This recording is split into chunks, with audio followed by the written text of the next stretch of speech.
মাতৃভাষা মাধ্যমৰ শিক্ষাৰ কথা গুৰুত্বৰ কথা কৈছে দেৱৰাজ উপাধ্যায় ডাঙৰীয়া তেখেতেও দুটামান কথা কৈছে এনইপিৰ কথা উল্লেখ কৰিছে মই এটা কথা স্পষ্ট কৰি দিব বিচাৰো যে মাতৃভাষাৰ মাধ্যমত শিক্ষা দান কৰা হেতু সংবিধান প্ৰদত্ত এটা অধিকাৰ যাক কাৰ্যকৰী কৰা হোৱা নাছিল আজি তাক 2020 চনৰ এনইপিত কাৰ্যকৰী কৰা হৈছে আৰু আমি ইতিমধ্যে অসমৰ বাকি ক্ষুদ্ৰ ক্ষুদ্ৰ যি জনগোষ্ঠী তেওঁলোককো মাতৃভাষাৰ মাধ্যমৰ জৰিয়তে প্ৰাথমিক শিক্ষা প্ৰদানৰ কাম আৰম্ভ কৰিছো আৰু ই অব্যাহত থাকিব মাজে মাজে আমি কেতিয়াবা বিভ্ৰান্ত হওঁ 3 ল্যাঙ্গুৱেজ ফৰ্মুলা 4 ল্যাঙ্গুৱেজ ফৰ্মুলা প্ৰকৃত সত্যটো হ'ল যে তিনিটা ভাষাক কম্পালসৰি কৰা অসম চৰকাৰ বা ভাৰত চৰকাৰৰ কোনো পলিচিয়ে নাই কোনো নীতিয়েই নাই হেতু বিভিন্ন মঞ্চত আলোচনা হোৱা বিষয় সৰকাৰীভাৱে আনুষ্ঠানিকভাৱে তিনটা ল্যাঙ্গুৱেজক বাধ্যতামূলক কৰাৰ কোনো শিক্ষা ব্যৱস্থা ভাৰতবৰ্ষত নাই ভাৰতবৰ্ষত দুটা ভাষা এটা এমআইএল আনটো ইংৰাজী এই দুটা ভাষাহে কম্পালসৰি গতিকে এমআইএল টু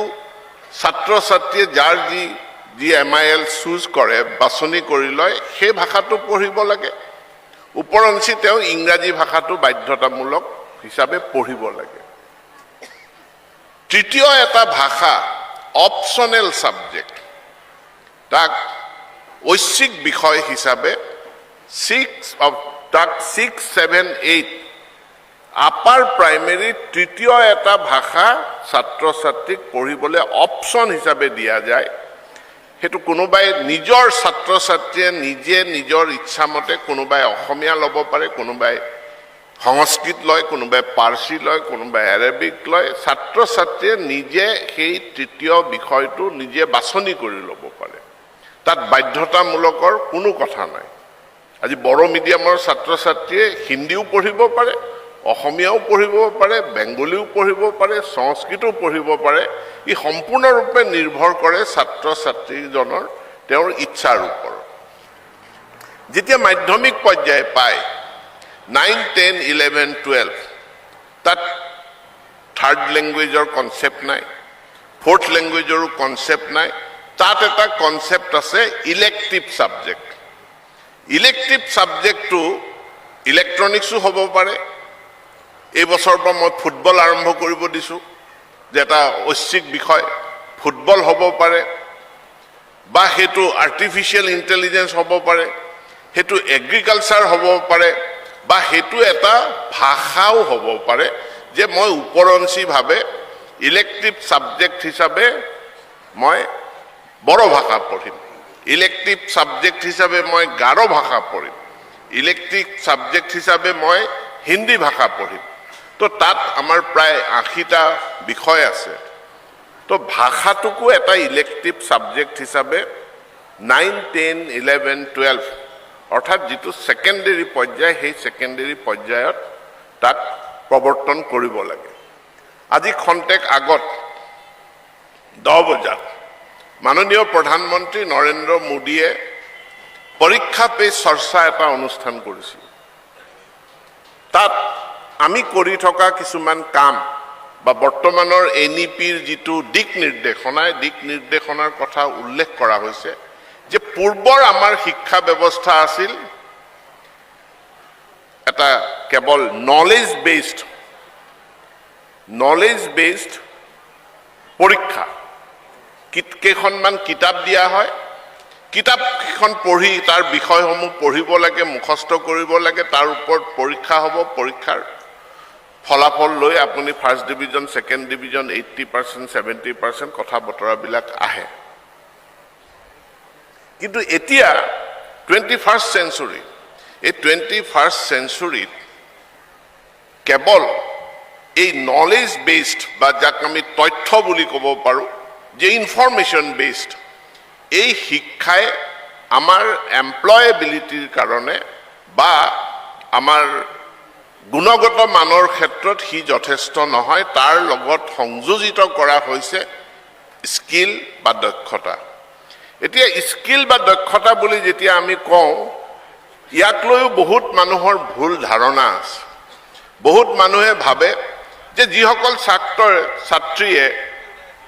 নীট পাছ কৰি মেডিকেলত যাব নোৱাৰে, JEE পাছ কৰি ইঞ্জিনিয়াৰিঙত যাব নোৱাৰে, যিসকলে APSCত যাব নোৱাৰে, UPSCত যাব নোৱাৰে, যিসকলে টেট পাছ কৰিব নোৱাৰে, সো-কল্ড যিসকল ড্ৰপ আউট, যিসকলে উচ্চ শিক্ষালৈ যাব নোৱাৰে, তেওঁলোকৰ কাৰণে ৰাজমিস্ত্ৰী, কাঠমিস্ত্ৰী আদি কিছুমান ভকেশ্যনেল কোৰ্চ তেওঁলোকক দিয়া হ'ব, সেইটোৱেই স্কিল। এইটো সম্পূৰ্ণৰূপে ভুল ধাৰণা। যেতিয়া আমি স্কিল বুলি কৈছোঁ, এক জেনেৰেল স্কিল, দুই প্ৰফেশ্যনেল স্কিল। এতিয়া স্কিলৰ ধাৰণা, স্কিল মানে ছফ্ট স্কিল, মগজুৰ স্কিল, আৰু হাতেৰে বা ভৰিৰে কৰা কামৰ স্কিল। মই নতুনকৈ আমাৰ LP স্কুলত গুণোৎসৱত যাওঁতে বহুত ল'ৰা ছোৱালী পালোঁ, 6ত পঢ়ে, 7ত পঢ়ে, পঢ়িব নোৱাৰে। এইটোক লৈ আলোচনা হ'ল। মই কৈছোঁ পঢ়িব জনাটো এটা স্কিল, ৰিডিং কৰিব জনাটো এটা skill, and reading with comprehension, অৰ্থাৎ পঢ়ি বুজি পোৱা। মই হিন্দী স্ক্ৰিপ্ট জানো, বড়ো ভাষা মই পঢ়িব পাৰোঁ, কিন্তু বড়ো ভাষা মই পঢ়ি নুবুজো। গতিকে পঢ়িলেই নহ'ব, পঢ়ি বুজি পাব লাগিব। লিখিব জনাটো সেইটোও এটা স্কিল হয়। আৰু বহু সময়ত আমি মানুহৰ ভাষণ শুনি থাকোঁ, কি কৈছে আমি নুবুজো। আজি মই ওদালগুৰিতে দেখিছোঁ প্ৰধানমন্ত্ৰীৰ কথা বহুতে বুজি পোৱা নাই, লেংগুৱেজ বেৰিয়াৰ আছে, তাৰ কাৰণে বুজি পোৱা নাই। শুনি বুজি পোৱা সেইটো এটা স্কিল হয়। আৰু আমাৰ বহুত ছাত্ৰ ছাত্ৰীয়ে পৰীক্ষা দি আহি পেলাই কয়, মই জানিছিলোঁ কিন্তু মই কথাটো ক'ব নোৱাৰিলোঁ ইণ্টাৰভিউত, বা মই জানো এই কথাটো কিন্তু মই লিখিব নোৱাৰিলোঁ উত্তৰটো। তাৰ মানেটো কি? যে তেখেতে কমিউনিকেট কৰাৰ স্কিল, অৰ্থাৎ মুখৰ কথাৰে বা লিখিতভাৱে কমিউনিকেট কৰা, তেওঁ যিটো জানে সেইটো আনক জনোৱাটো, কমিউনিকেট কৰাৰ সেই স্কিলটো নাই। এই 4টা বেছিক স্কিল এতিয়া LP স্কুলত এটা প্ৰগ্ৰেম কৰি দিয়া হৈছে, টিচিং এট ৰাইট লেভেল। এই প্ৰগ্ৰেম চলিছে। এই 4টা বেছিক স্কিল দিব লাগিব। মই কৈছোঁ জ্ঞান দিয়াৰ কোনো প্ৰয়োজন নাই। 7 বছৰীয়া 8 বছৰীয়া ল'ৰাক ভাৰতবৰ্ষৰ প্ৰধানমন্ত্ৰী কোন, অসমত কেইখন জিলা আছে, এইবিলাক জ্ঞান দিয়াৰ প্ৰয়োজন নাই। তেওঁলোকক স্কিল দিয়ক, তেওঁলোকে সেই জ্ঞান নিজে সেই স্কিলৰ জৰিয়তে আয়ত্ত কৰিব। আমি সকলোৱে জানো যে প্ৰযুক্তিগত পৰিৱৰ্তন সি আমাৰ মানৱ সমাজটোক বেলেগ এটা স্তৰলৈ লৈ আহিলে। আৰু এই 21st চেঞ্চুৰী আৰ্টিফিচিয়েল ইণ্টেলিজেন্সৰ যুগ, মেচিন লাৰ্ণিঙৰ যুগ, কম্পিউটাৰৰ যুগ, আপোনালোকৰ হাতে হাতে স্মাৰ্টফোনৰ যুগ। ফোনটোৱে এতিয়া আমাৰ কাৰ্যালয়, ফোনৰ পৰা কৰিব নোৱাৰা কাম নাই। মই যেতিয়া মেডিকেল কলেজত পঢ়িছিলোঁ, দেউতাই পঠোৱা পইচাকেইটাৰ কাৰণে হয় মনি অৰ্ডাৰলৈ ৰখি থাকিব লাগে, নহ'লে ঘৰৰ পৰা ইয়ালৈ গুৱাহাটীলৈ অহা মানুহ এজন আহালৈকে ৰখি থাকিব লাগে, মানুহজনৰ হাতত পইচাকেইটা পঠাই দিয়ে। এতিয়া য'ত মাক বাপেক ওদালগুৰিত এপছুৰ অধিৱেশনত আছে, পুতেকক পইচা লাগে, পুতেক বাংগালোৰত আছে, এই মিটিঙত বহিয়ে মোবাইল টিপিয়ে পইচাটো ট্ৰেন্সফাৰ কৰি দিছে। চ' টেকন'লজিয়ে ভাবিব নোৱাৰা এটা পৰিৱৰ্তন আনি দিলে। এতিয়া সেই টেকন'লজিৰ লগত খাপ খোৱাকে কিছুমান স্কিল আমাক দৰকাৰ, যিখিনি স্কিলক কোৱা হৈছে 21st century skill. 21st century skill মানে ক্ৰিটিকেল থিংকিং, জটিলভাৱে কথা এটা চিন্তা কৰা, জটিলভাৱে কথা এটা চিন্তা কৰিব পৰাটো, এইটো এটা 21st চেঞ্চুৰী স্কিল। কথাবিলাক সহজ নহয়, কথাবিলাকত তাক গভীৰভাৱে জটিলভাৱে চিন্তা কৰিব আমি পাৰিব লাগিব তাৰ ভিতৰত থকা অন্তৰ্নিহিত অৰ্থবিলাক আমি বুজি পাব লাগিব সেকেন্ড কৈছে ক্ৰিয়েটিভ থিংকিং যে সৃষ্টিশীলভাৱে চিন্তা কৰিব পাৰিব লাগিব যদি আমি সৃষ্টিশীল হ'ব নোৱাৰো 21st centuryত তেতিয়াহ'লে আমি ইয়াৰ কাৰণে এখন 21st centuryৰ কাৰণে উপযুক্ত নহম মোক যদি হুদে ক্ৰিটিক্যাল ক্ৰিয়েটিভ থিংকিং নো কি বাহৰ টুকুৰা এটা পঢ়ি আছিলে বাহৰ টুকুৰা এটা পঢ়ি আছিলে এজন মানুহে উঠাই লৈ গ'ল আজি খৰি হ'ব এইটো আন এজন মানুহে চিন্তা কৰিলে নহয় এইটো খৰি নহয় ইয়াৰ পৰা মোৰ এটা ঝাৰু ওলাব বা ইয়াৰ পৰা এখন মোৰ বিচনী ওলাব বা ইয়াৰ পৰা মোৰ বাহৰ অমুক বস্তুটো ওলাব কাঠৰ মুঢ়া এটা কোনোবা এজনে পৰি আছিলে কাঠৰ মুঢ়াটো এজনে ভাবিলে পুহ মাহত জুই জ্বলাই জুই ফুৱাবলৈ ভাল হ'ব কিন্তু সুভা ব্ৰহ্মৰ নিচিনা কোনোবা এজন আৰ্টিষ্টে যেতিয়া পাই যাব আৰ্টিষ্টজনে সেই বাহৰ কাঠৰ মুঢ়াটোকে এটা স্কাল্পচাৰ হিচাপে এটা ভাস্কৰ্য হিচাপে সৃষ্টি কৰি অমৰ সৃষ্টি এটা কৰি দিব সো ক্ৰিটিক্যাল থিংকিং ক্ৰিয়েটিভ থিংকিং হি 21st century স্কিল হয় এটা সময় আছিল ভাৰত পৃথিৱীত মানৱ জাতিৰ কথাই কথাই দাখন উলিয়ায় কথাই কথাই জাঠি উলিয়ায় তাৰপিছত বন্দুক বনালে কথাই কথাই বন্দুক অৰ্থাৎ যুদ্ধ বিগ্ৰহটোৱেই মাৰ পিট কাজিয়া ডিঙি কাটা এইটোৱেই মানৱ সমাজত এটা সময়ত বহুত ডাঙৰ কথা আছিল ই কেইটা কাটিলে ই কিমান কাজিয়া কৰিব পাৰে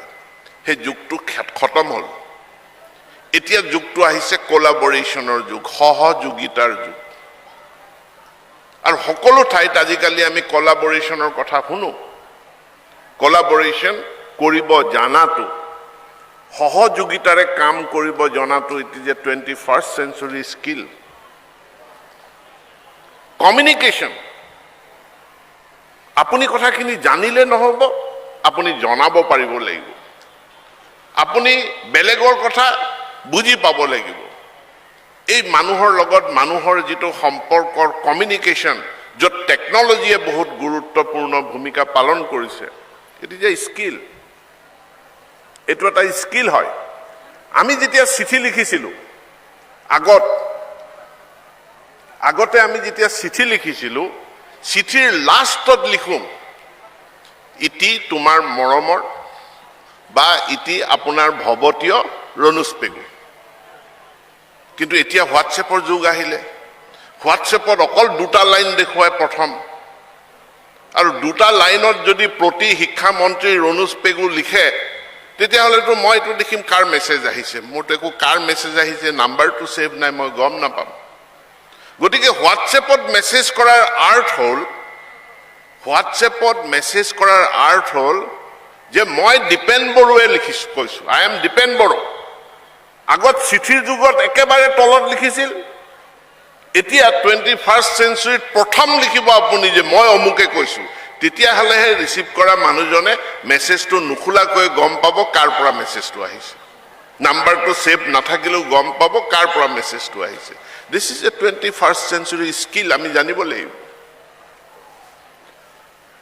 আগৰ দিনত তাহানি যেতিয়া স্বাক্ষৰ নিৰক্ষৰ মানে লিটাৰেট ইলিটাৰেটৰ ডেফিনেশ্যন কি আছিলে চহী মাৰিব জানে নে আঙুঠা ছাপ যোনে আঙুঠা ছাপ সি নিৰক্ষৰ আৰু যোনে চহীটো মাৰিব জানে সি স্বাক্ষৰ কিন্তু এতিয়া কনচেপ্ট লিটাৰেচি কনচেপ্ট চেঞ্জ হৈ গ'ল এতিয়া কৈছে মিডিয়া লিটাৰেচি জানিব লাগিব ইনফৰমেশ্যন টেকনলজি IT লিটাৰেচি লাগিব টেকনলজি লিটাৰেচি লাগিব এতিয়া টেকনলজি লিটাৰেচি যে টেকনলজিৰে বিভিন্ন কাম কেনেকৈ কি কৰিব পৰা যায় এতিয়া টেকনলজি লিটাৰেচি IT লিটাৰেচি মিডিয়া লিটাৰেচি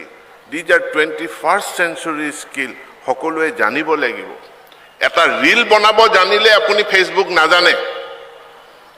ফেচবুকৰ জৰিয়তে কিমান কাম কৰিব পাৰে ৰীল বনাইছে ঠিক আছে কিন্তু তাৰ বাহিৰে ফেচবুকৰ অজস্ৰ ব্যৱহাৰ আছে যিখিনি আপুনি নাজানে হোৱাটছএপৰ অজস্ৰ ব্যৱহাৰ আছে যিখিনি আমি নাজানো ইনষ্টাগ্ৰামৰ অজস্ৰ ব্যৱহাৰ আছে যিখিনি আমি নাজানো সো এই লিটাৰেচিবিলাক এই সাক্ষৰতা আজিৰ তাৰিখত আমাৰ সকলোৰে বাবে অপৰিহাৰ্য হৈছে লিডাৰশ্বিপ নেতৃত্ব দিয়া ইট ইজ এ স্কিল এইটো এটা স্কিল হয় মই এক জেগাত যেতিয়া কৈছিলো লিডাৰশ্বিপ স্কিল হয় এজনে থিয় হৈ কৈ দিলে স্যাৰ আমাক কিটো নালাগে বলো কিয় নালাগে কলে স্যাৰ মইতো সংগঠন নকৰো মইতো পলিটিক্স নকৰো গতিকে মোক লিডাৰশ্বিপ স্কিল নালাগে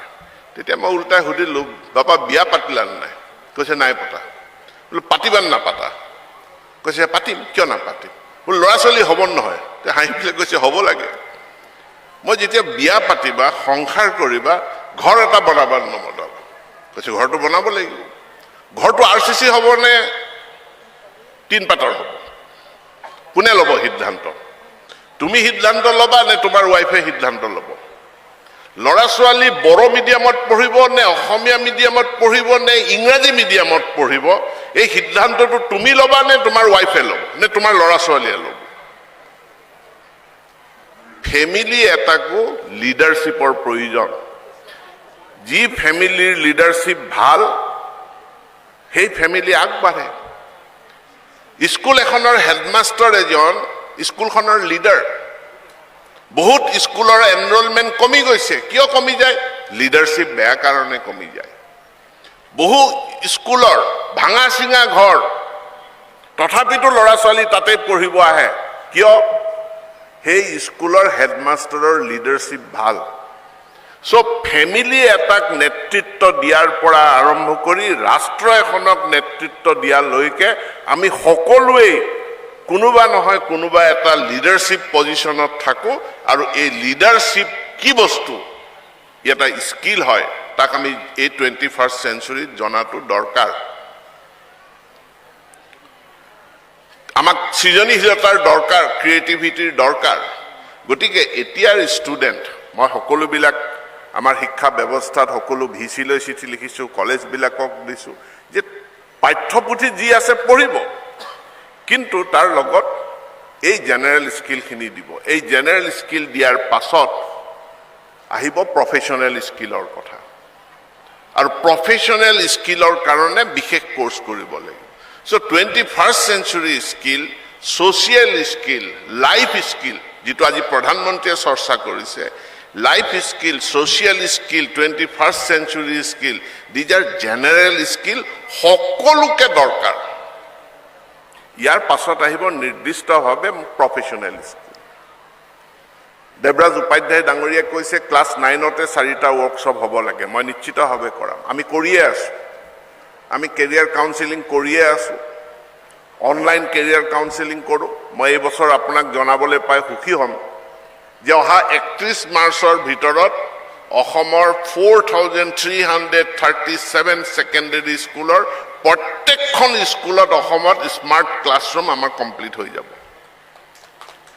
দেৱৰাজ উপাধ্যায় ডাঙৰীয়াক আমি গুৱাহাটীতে ষ্টুডিঅ' এটালৈ মাতিম তাৰ পৰাই তেওঁ ক্লাছ ল'ব আৰু তেওঁৰ ক্লাছটো 4337খন স্কুল অৱশ্যে মিডিয়াম ওয়াইজ আমি ভাগ ভাগ কৰিলে সংখ্যাটো কমি যাব সকলো স্কুলৰ ছাত্ৰ ছাত্ৰীয়ে একেটা সময়তে তেওঁলোকে লাভ কৰিব পাৰিব এটা যুগ আছিল ল'ৰা ছোৱালীয়ে খালি সিদ্ধান্ত লয় আৰ্টছত পঢ়িম নে সায়েন্সত পঢ়িম নে কমাৰ্চত পঢ়িম কি শিকিম ছাৰে ঠিক কৰিব কলেজে ঠিক কৰিব মই কি শিকিম হেতু মোৰ ছাৰে ঠিক কৰিব মোৰ কলেজে ঠিক কৰিব মোৰ স্কুলে ঠিক কৰিব সেই যুগটোৰ পৰা এতিয়া আমি এটা বেলেগ যুগত আহিছো এতিয়া ষ্টুডেণ্টে ঠিক কৰিব লাগিব মই কি শিকিম এটো ষ্টুডেণ্টে ঠিক কৰিব যদি মোৰ আত্মবিশ্বাস আছে মই সিভিল সাৰ্ভিসত যাম তাৰ কাৰণে মোৰ লাইন বেলেগ হ'ব মোৰ যদি ঠিক কৰিছো মই টেট টিচাৰ হ'ম তাৰ কাৰণে মোৰ লাইন বেলেগ হ'ব মই যদি গ্ৰেজুৱেট টিচাৰ তাৰ কাৰণে মই লাইন বেলেগ হ'ব আমাৰ ব্ৰিগেডিয়াৰ বসুমতাৰীৰ নিচিনা মই সৈন্য বাহিনীত যাম তাৰ কাৰণে আপোনাৰ লাইন বেলেগ হ'ব so medical doctor engineer only 2.7% of our students 2.7% তেওঁলোকে মেডিকেল ইঞ্জিনিয়াৰিং প্ৰফেশ্যনেল কোৰ্চ পঢ়িবলৈ যায় আৰু গোটেই স্কুল সমাজ ব্যস্ত হৈ থাকে এই 2.7%। মেডিকেলত সিট পালে মানে ভাল ল'ৰা। মই কৈছোঁ বাকী 97%ৰ কাৰণে চিন্তা কৰক। বাকী 97% কি হ'ব? তেওঁলোকৰ কাৰণে প্ৰত্যেকে নিজৰ জীৱনৰ একোটা সিদ্ধান্ত ল'ব লাগিব। ছাত্ৰ জীৱনটো হাঁহি ফূৰ্তিৰ জীৱন নিচিনা লাগে, কিন্তু হাঁহি ফূৰ্তিৰ মাজত থাকিলে ভৱিষ্যতখিনি বহুত কষ্টকৰ হৈ যায়। গতিকে ষ্টুডেণ্টসকলক মোৰ এপিল, অনুসন্ধান কৰক। শিক্ষক শিক্ষয়িত্ৰীৰ লগত মোৰ এপিল, আপোনালোকেও চৰ্চা কৰক এই 97% ষ্টুডেণ্টৰ ভৱিষ্যত কি, আৰু তেওঁলোকক তেওঁলোকৰ চইচ মতে, তেওঁলোকক তেওঁলোকৰ প্ৰতিভা মতে আমি আগুৱাই লৈ যাব লাগে। ফুটবল খেলি ভাল পোৱা ল'ৰা এজনে তেওঁৰ ফুটবলটোৱেই কেৰিয়াৰ হ'ব পাৰে, তো ফুটবলতে তেওঁক লগাই দিয়ক। গান গাই ভাল পোৱা ল'ৰা এজনৰ কেৰিয়াৰ গানতে হ'ব পাৰে। আজি মনোজ বসুমতাৰী, অসম চৰকাৰে অসম গৌৰৱ বঁটা দিছে। কিয় অসম গৌৰৱ বঁটা দিছে? যে গাহৰি পালনটোকো এটা কোটি টকাৰ বিজনেছ যে হ'ব পাৰে, মনোজ বসুমতাৰীয়ে দেখুৱাইছে, কৰিছে। তো মনোজ বসুমতাৰী আমি কেৱল ডক্টৰ ইঞ্জিনিয়াৰ হোৱাৰ সপোন দেখুৱাই থাকোঁ, কিন্তু যি ল'ৰা ছোৱালীৰ প্ৰতিভা আছে তেওঁলোকক মনোজ বসুমতাৰী হ'বলৈ আমি কিয় উদগনি দিব নোৱাৰোঁ? স্কুলতে কুকুৰা পালন কৰি মুৰ্গী পুহি পেলাই মাৰ্চিডিজ গাড়ী চলাই আছে। মুৰ্গী পুহি যদি মাৰ্চিডিজ গাড়ী চলাই আছে, তাৰ উদাহৰণ আমি কিয় ল'ব নোৱাৰোঁ? বহুত ল'ৰা ছোৱালী ড্ৰপ আউট, কিন্তু তেওঁলোকে ব্যৱসায় বাণিজ্যত সফল। এতেকে ছাত্ৰ ছাত্ৰীসকলে এই ক্লাছ 9ৰ পাছতে 9তে তেওঁলোকে এটা সিদ্ধান্ত ল'ব লাগে যে মোৰ জীৱনৰ কেৰিয়াৰটো মই কোনফালে গঢ় লৈ যাম, আৰু তাৰ কাৰণে কষ্ট কৰি বৰ্তমান চৰকাৰে যিটো ব্যৱস্থা কৰিছে, general education with skill education, 2026 বছৰটোত আপোনালোকে বহুতখিনি নতুনত্ব দেখা পাব। বিদ্যালয়সমূহত নতুনত্ব দেখা পাব, মহাবিদ্যালয়ত নতুনত্ব দেখা পাব। কাৰণ স্কিল এডুকেশ্যনটোক অসম চৰকাৰে আমি ভাৰতবৰ্ষৰ ভিতৰতে প্ৰথম আমি বহুতখিনি পদক্ষেপ গ্ৰহণ কৰিছোঁ ছাত্ৰ ছাত্ৰীসকলক গাইড কৰাৰ কাৰণে, তেওঁলোকক বিভিন্ন নতুন নতুন কোৰ্চ দিয়াৰ কাৰণে। স্কুলতে এই 2026 চনৰ পৰা আমাৰ ল'ৰা ছোৱালীয়ে আমাৰ স্কুলতে আৰ্টিফিচিয়েল ইণ্টেলিজেন্স ইলেক্টিভ ছাবজেক্ট হিচাপে পঢ়িব পাৰিব। Robotics, 3D printing, office automation ইত্যাদি নিউ জেনেৰেশ্যনৰ ছাবজেক্টবিলাক বিদ্যালয়তে ইলেক্টিভ ছাবজেক্ট হিচাপে পঢ়িব পাৰিব। যিজনে মেডিকেলত যাব তেওঁৰ কাৰণে বায়'লজি মেইন ছাবজেক্ট, আৰু যিজনে প্ৰফেশ্যনেল স্কিল কোৰ্চত যাব তেওঁৰ কাৰণে ইলেক্ট্ৰনিক্সটো, তেওঁৰ কাৰণে ৰবটিক্সটো, সেইটোৱেই তেওঁৰ কাৰণে মেইন ছাবজেক্ট। এই বিশাল পৰিৱৰ্তন আহিছে। মই সকলোকে সহায় সহযোগিতা মই কামনা কৰিছোঁ, আৰু নতুন দৃষ্টিভংগী লৈ এমপ্লয়েবিলিটিত আৰু এণ্টাৰপ্ৰিনিয়ৰশ্বিপ, নিজকে এটা কামৰ কাৰণে যোগ্য কৰা অথবা নিজকে এটা এণ্টাৰপ্ৰাইজ ভৱিষ্যতে প্ৰতিষ্ঠা কৰাৰ কাৰণে যোগ্য কৰা, এই এমপ্লয়মেণ্ট এণ্ড এণ্টাৰপ্ৰাইজ, এই দুটাত ফ'কাছ কৰি আমাৰ বিদ্যালয় শিক্ষা, মহাবিদ্যালয় শিক্ষাক আমি আগুৱাই নিব লাগিব। মই সকলো প্ৰধান শিক্ষক, অধ্যক্ষৰ পৰা সহায় সহযোগিতা কামনা কৰিছোঁ। ছাত্ৰ ছাত্ৰীসকলকো ছিৰিয়াছ হ'বৰ কাৰণে আৰু নিজৰ লাৰ্ণিং কোৰ্চটো নিজে ডিচাইড কৰাৰ কাৰণে আগবাঢ়ি আহিবলৈ আহ্বান জনাই মই মোৰ বক্তব্য ইয়াতে সামৰণি মাৰিছোঁ। ধন্যবাদ। জয় জয়ন্তং।